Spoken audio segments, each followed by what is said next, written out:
है बाबा को भोग लगाने की विधि, क्योंकि ये जो भोग लगाना है ये हमें बाबा से जोड़ता है।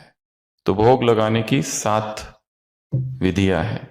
कौन सा भोग? बाबा को फल, स्मूदी या जूस का भोग अर्पित करने की विधि।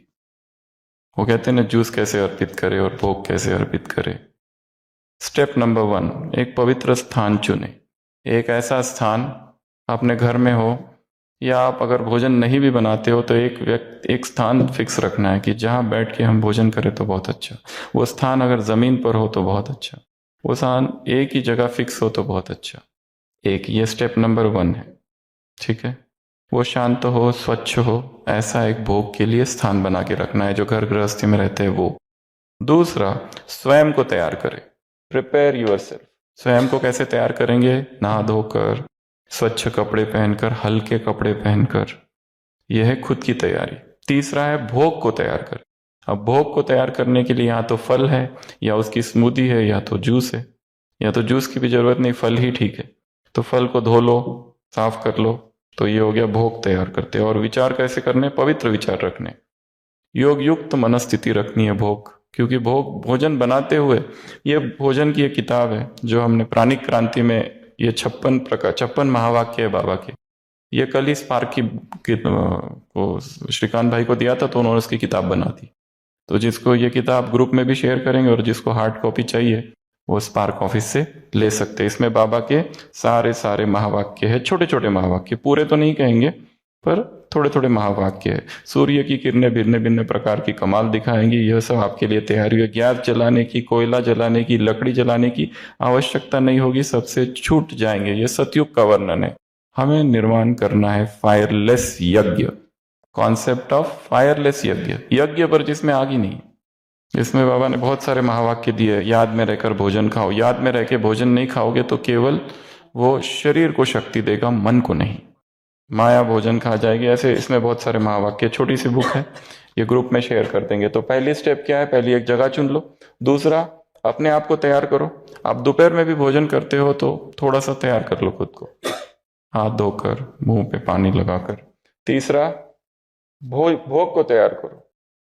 तीसरी नंबर की स्टेप, भोग तैयार हो गया, एक स्वच्छ प्लेट या कटोरे में रखे और शिव बाबा के चित्र या ट्रांसलाइट के सामने रखे। उसके बाद में याद में बैठ जाओ। उसके बाद क्या करना है? याद में बैठ जाओ।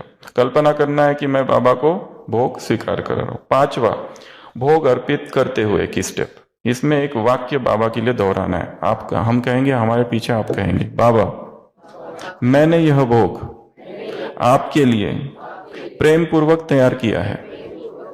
आप इसे प्रेम पूर्वक स्वीकार करें और अपने दिव्य वरदानों और ईश्वरीय शक्तियों से इसे भर दे। तो भोग लगाने की स्टेप नंबर 5, इसमें ये वाक्य दोहराना है। स्टेप नंबर 6, भोग के साथ साथ योग करें। जैसे 5-10 मिनट तक मौन में बैठे, बाबा को याद करें और बाप दादा की उपस्थिति को महसूस करें।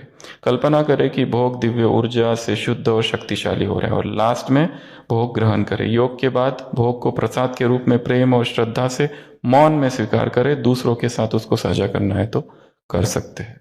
तो ये सारी स्टेप है। पहला, जगह को तैयार किया, भोग, अपने आप को तैयार किया, भोग को तैयार किया, याद में बैठ गए। इसी याद में बैठते समय भोग को थाली में इधर ही रख दिया आपने, थाली, याद में बैठे और फिर वो वाक्य दोहराया, मैं प्रेम पूर्वक स्वीकार करता हूँ, प्रेम पूर्वक बनाया है, आप प्रेम पूर्वक स्वीकार करो, ईश्वरीय शक्ति और वरदानों से इसे भर दो। और फिर उसके साथ में थोड़ी देर बैठ जाओ। ये वाक्य बोल दिया, अब थोड़ी देर 5 से 10 मिनट तक इधर बैठ जाओ और लास्ट में क्या करना है? उसको स्वीकार करना है। पर कैसे खाना है? प्रेम से स्वीकार करना है। नहीं लगेंगे इस प्रक्रिया को, 5 ही मिनट लगेंगे पूरी प्रक्रिया को। तो इस किताब में बहुत सी बातें लिखी है, तो आप इसको पढ़ सकते हैं। ये हमने प्राणिक क्रांति में ये सब बातें कही थी। वापस एक बार आप इसको रिवाइज कर लो। मुख भी म्याऊ म्याऊ तब करता है जब आंखों से चीज देखते हैं।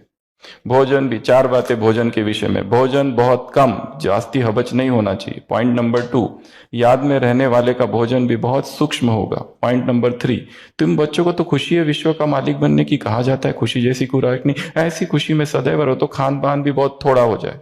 बहुत खाने से भारी हो जाते, फिर झुटका आदि खाते, फिर कहते हैं बाबा नींद आती है। पॉइंट नंबर 4, भोजन सदैव एक रस होना चाहिए। ऐसे नहीं कि अच्छा भोजन है तो बहुत खा लिया। तो इसमें ऐसे छोटे छोटे महावाक्य है, ऐसी चीज ना हो जिसमें खिटपिट हो। खान पान भी शुद्ध होना चाहिए।